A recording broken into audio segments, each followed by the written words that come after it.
क्या सिहा मुझसे पूछे बगैर, इजाजत लिए बगैर उनको क्यों इनवाइट कर लिया? क्या हो गया तुम्हें? इतने बेचैन क्यों हो गए हो? आप ही कैसी बातें कर रही हैं? किसी को घर पे इनवाइट करना है, वो भी डिनर के लिए, कोई इतनी बड़ी बात नहीं है जिसके लिए महीनों की प्लानिंग करनी पड़े। सिहा मुझसे पूछ तो लेते। अच्छा चलें ठीक है आप ही, I am sorry, next time नहीं होगा, लेकिन अब तो हो गया ना। नेक्स्ट टाइम मैं आपके मशवरे पे चलूंगा। Okay, happy now. सिहा मैं महसूस कर रही, तुम्हारी नजर में मेरी कोई वैल्यू नहीं रही।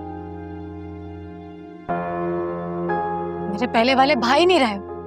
अरे आप ही, ऐसा नहीं है, क्या हो गया आपकी सोच को? और मुझे समझ में नहीं आ रहा कि अर्शी को लेकर आप एक मामूली सी बात को इतना बड़ा इशू क्यों बना रही हैं? हाथ अर्शिया की नहीं है, हाथ मेरी मैरिड लाइफ की है। कोई भी कदम उठाने से पहले मुझे नवाब साहब और उनकी अम्मा से इजाजत लेनी पड़ती है। तुम्हें नहीं पता मैं क्या क्या सह रही हूँ, और तुम्हें भी इन्फॉर्म कर रही हूँ। देखो, तुम्हारे रिश्ते के सिलसिले में भी हमें नवाब मुशीर साहब और उनकी अम्मा मोहतरमा से मशवरा लेना होगा, और उनके मशवरे के बाद ही हमें कोई कदम उठाना होगा। मगर क्यों? मेरा उन लोगों से क्या लेना देना? मेरी लाइफ है, लेट मी एंजॉय इट। और वो आपके ससुराली है, मेरे तो नहीं ना। बस देख लो और दाद दो मेरी हिम्मत को जो निभाई जा रही। वो क्यों निभा रही हैं आप ही? देखिए मेरी बात माने, छोड़े ये सब। ये रिलेशनशिप आपके लिए किसी खुशी या इज्जत का बायस नहीं है। खत्म करें ये चैप्टर। तुम वो नहीं सोचते जो मैं सोचती हूँ। घर छोड़ देना, तलाक ले लेना माशरे में औरत के लिए ऐब बन जाता है।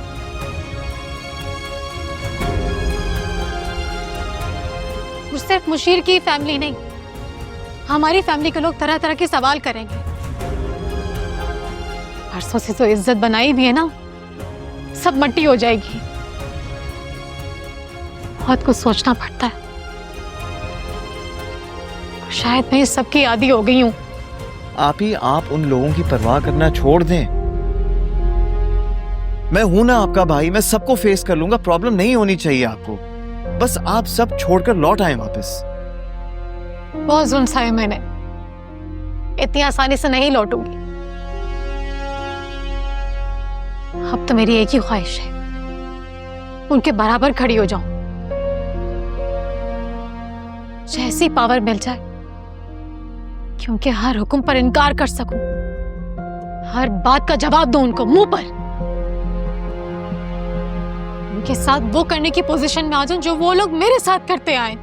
आप भी पता नहीं क्या क्या सोचती रहती हैं। अच्छा खैर, छोड़ें इन सारी बातों को, लेकिन जब तक आप यहाँ पर हैं ना, आप उन लोगों के बारे में सोचना छोड़ दें। बिल्कुल ऐसे ही जैसे वो एग्जिस्ट ही नहीं करते इस दुनिया में, और फिलहाल सिर्फ मेरी और अपनी खुशी के बारे में सोचें। Can you do that for me?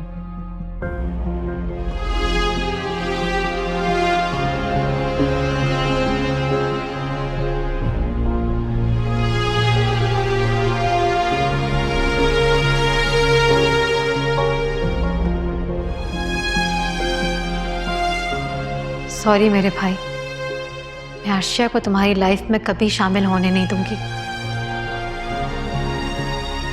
जिन लोगों ने परसों मेरी जात, मेरी ईगो की नफी की है, मुझे उन्हें बताना है। अनीला इतनी कमजोर औरत नहीं है, और मुझे पावर तुम ही दिला सकते हो।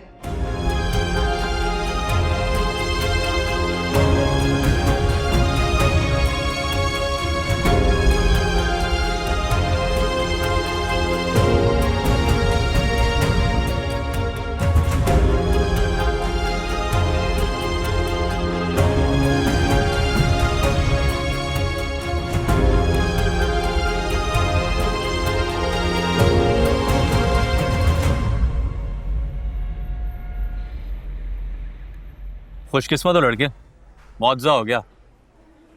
चाचू के दिन पर बरसों से जमी बर्फ जो थी वो फाइनली पिघल गई है। जानते हो क्यों? ये सब मेरी मोहब्बत की ताकत है जो मैं अर्शी से करता हूँ। मोहब्बत तो मैं भी अनुशी से बहुत करता हूँ, पर मेरे रास्ते में जो खाला और नानो जैसे पहाड़ खड़े हैं, इनको अबूर करना बहुत जान जोखिम का काम है। अरे यार, वो इश्क ही क्या जो मुश्किल ना हो, और वो महबूब ही क्या जो आसानी से मिल जाए। भाई और आजकल उसाफ अंकल का मिजाज ना बड़ा जबरदस्त हुआ हुआ है। मेरा ख्याल है कि तुम अपनी और अनुशिया की रिश्ते की बात ना उनसे कर लो, वो तुम्हें कभी मना नहीं करेंगे। पता है क्यों? क्योंकि तुम तो उनका खून हो। अरे यार हाँ, मैं उनका खून तो हूँ, पर ये बात सुनकर खाला और नानू ने अगर मेरा खून कर दिया फिर? अरे यार कैसे आशिक हो तुम, जालिम समाज से डर रहे हो। भाई अगर तुम कहो और तुम्हारे लिए प्रॉब्लम हो रही है तो मैं बात करूं उनसे। अरे हल्के हो जाइए डॉक्टर साहब, अभी आप बड़े दामाद के दर्जे पर फायज नहीं हुए हैं जो ससुर से अपनी बातें मनवाने लग जाएं। मैं खुद मौका देखकर बात कर लूंगा अपनी, डोंट वरी। चलो ठीक है।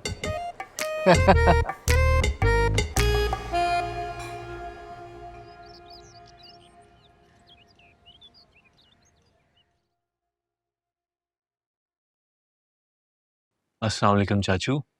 वालेकुम अस्सलाम। क्या हुआ चाचू, परेशान लग रहे हैं आप? बेटा शरोज नजर नहीं आ रहा, उसे ढूंढता हुआ आ रहा हूँ। माँ भी उसकी परेशान है, ऊपर से अपना फोन भी कमरे में छोड़ के चला गया है। अरे अभी थोड़ी देर पहले मेरे पास ही बैठा था, क्रिकेट खेलने गया है। अच्छा शुक्र है यार, एक तो इसके क्रिकेट के जुनून से मैं बड़ा तंग हूँ। उसे समझाओ यार, वो तुम्हारी सुनता है। बेफिक्र रहें, मैंने उस पर कड़ी नजर रखी हुई है, बिगड़ने नहीं दूंगा। शाबाश, उसकी माँ को बता के आता हूँ। चाचू मुझे आपसे कुछ बात, बल्कि एक गुजारिश करनी थी। हाँ बोलो बेटा। जानता हूँ मेरा ये खुद से बात करना मुनासिब नहीं होगा, पर क्या करूँ, पेरेंट्स हयात नहीं है और नानो ये बात कभी नहीं करेंगी, बल्कि वो तो मेरे मुंह से भी ये बात सुनकर मेरा गला दबा देंगी। ऐसी क्या बात है, बताओ। वो मैं आपसे, अरे बेटा खुल के बात करो, क्या कहना चाहते हो? अब चाचू मैं ये चाहता था कि आप मुझसे। और साफ तुम यहाँ बैठे हुए हो, उधर काशफा शहरोज को ढूंढ ढूंढ कर पागल हो रही है और तुम होके यहाँ बैठे गप्पे लगा रहे हो। तुम्हें कहा भी था कि जाके पता करो शहरोज कहाँ चला गया है, मगर तुम्हें तो कोई फिक्र ही नहीं है। शाबाश है भाई तुम पर, शाबाश है। इनको भी अभी आना था, अब बात कैसे होगी, गई भैंस पानी में। अरे खाला अम्मा, परेशानी वाली कोई बात नहीं है। इमाद बता रहा है कि क्रिकेट खेलने गया है, आता ही होगा। तो फिर जाके काशफा को बताओ ना, वो परेशान बैठी हुई है। बेचारी मेरी बच्ची, तुम बाप बेटे के लिए परेशान रहती है और तुम हो के तुम्हें कोई फिक्र ही नहीं है। अरे इज्जत क्या करो उसकी, ऐसी बीवियां नसीब वालों को मिलती हैं। आप ठीक कह रही हैं खाला अम्मा, मैं बता के आता हूँ। हाँ जाओ। एक तो सारी फिक्रें बेचारी मेरी बेटी के लिए रह गई हैं, इसको तो ध्यान ही नहीं है घर का, बस इसकी सारी तवज्जो तो वहां है उन लड़कियों पर। किसका जिक्र कर रही हैं आप नानो? अरे बेटा बनो नहीं, वरना और साहब पे जो गुस्सा है ना वो तुम पर उतारूंगी, बचोगे नहीं तुम मेरे हाथों। अरे क्यों नानो, अभी तो मेरी शादी भी नहीं हुई। मैं जल्द शादी करना चाह रहा हूँ, कुछ करें, हाथ पांव मारें, कोई प्यारी सी लड़की ढूंढे मेरे लिए। बस एक शर्त है, वो किसी सहेली की नवासी या पोती नहीं होनी चाहिए। तो फिर क्या दुश्मनों में कर दूं तुम्हारा रिश्ता? इससे अच्छी क्या बात है, रिश्ता होने से दुश्मनी दोस्ती में बदल जाएगी, सवाब का सवाब, रिश्ते का रिश्ता। खूब समझ रही हूं मैं किन दुश्मनों की बात कर रहे हो तुम, मगर साफ साफ बता देती हूँ, ऐसा होने नहीं दूंगी मैं। ऐसा कोई काम नहीं होगा, समझ जाओ, सुधर जाओ, वरना मेरा जूता और तुम्हारा सर होगा, लिहाज नहीं करूंगी फिर। नानो